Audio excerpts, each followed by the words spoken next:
I think it's incredibly important to share the stories and the truths of our people. The reason being is because we all know that we've been lied to in the past. The entire country's been lied to about what happened to our people. There's also this misconception that it happened 200 years ago, get over it. It didn't happen 200 years ago, it happened to my mother. My name's Amy Fletcher. I was born on Darkin Young Country and I am a proud Niimba woman.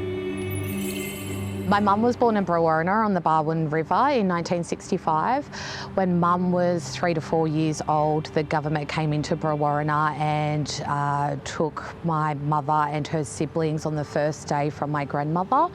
On the second day, they came in and took the rest of the children. So there was 10 children removed within 24 hours from my grandmother's care. The reason why they were removed was it was lied about that my grandmother was a prostitute.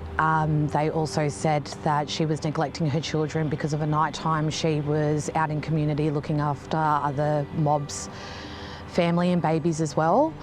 My mum was sent to Sydney to a Catholic home where my mother was placed into care with her biological sister.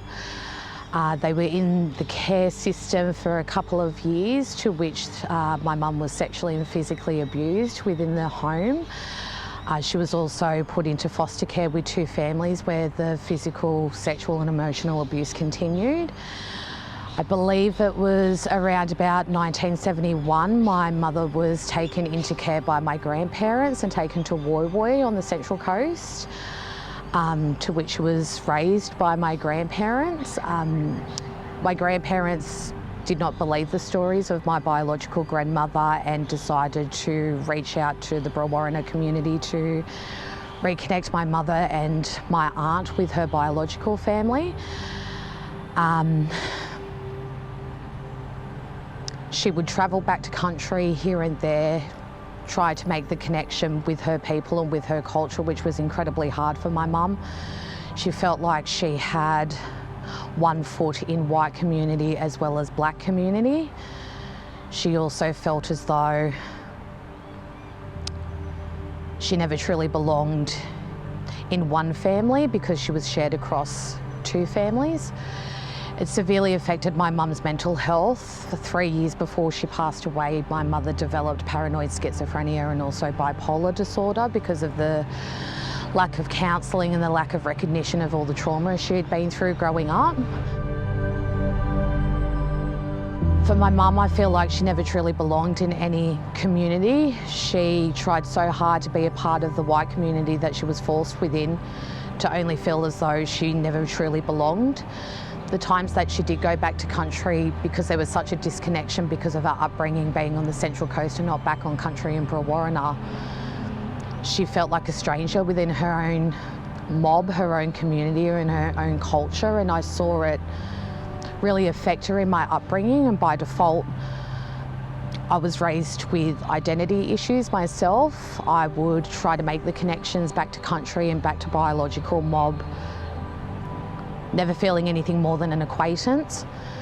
Losing family, losing that connection and that culture, I feel as though I missed out on so much of my black culture growing up, not knowing the ways of our people, not being able to celebrate it with the true wholeness of my heart and feeling like I belonged somewhere.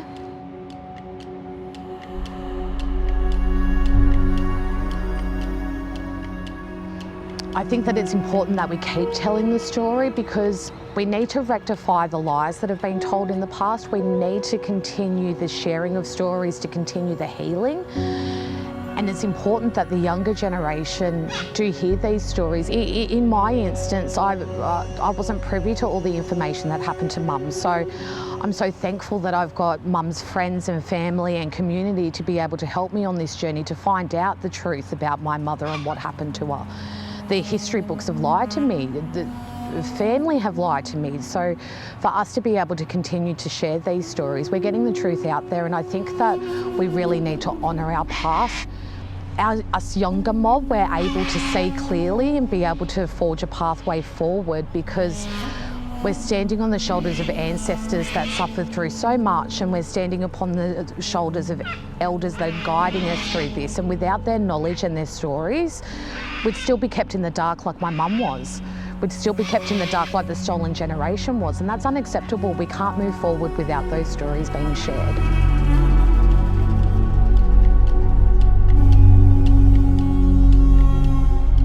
When we talk about reconciliation, it's not just about an apology and admitting that the fault lies somewhere, but it's also about forging a clear pathway between both communities to be able to come to some sort of agreement and harmony and peace, to be able to bring our two cultures together and truly celebrate as one Australia.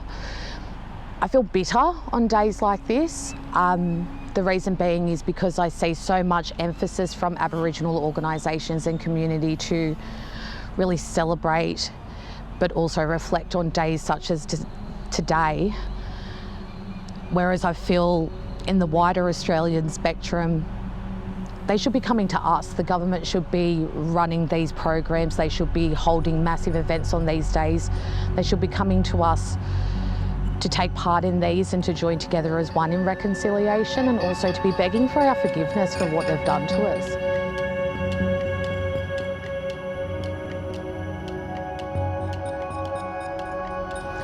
I think the best way to be a true ally is to acknowledge that you have come from a place and a system within Australia that has been engineered to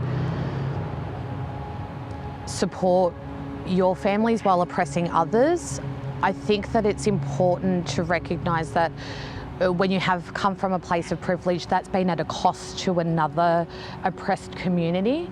I think the way of moving forward and a way that you can be a true ally is to really celebrate and get behind us when it comes to the voice. This means that we'll have control over our stories, the truth getting out there, and also be able to come together with the wider Australian community to forge a future in which we feel included and where our stories are being shared, to not be discounted and have it buried. The time's over for that. I feel that we need to bring it to the surface, because the only way that we can fix generational trauma is to continue the stories, to get support, not just from Black Mob, but also the wider community in Australia, whether that be white Australia or our immigrants or our visitors or anything like that. I believe that we need to come together. I believe that the voice will truly help us achieve what we want to achieve in getting the story of the stolen generation and their legacy out there. And I feel that by being a true ally, just remember that there are people in our community that are still making their way through it. We don't have all the answers, and we're finding out the truth about our people, the truth about our families, and the truth about what happened to us.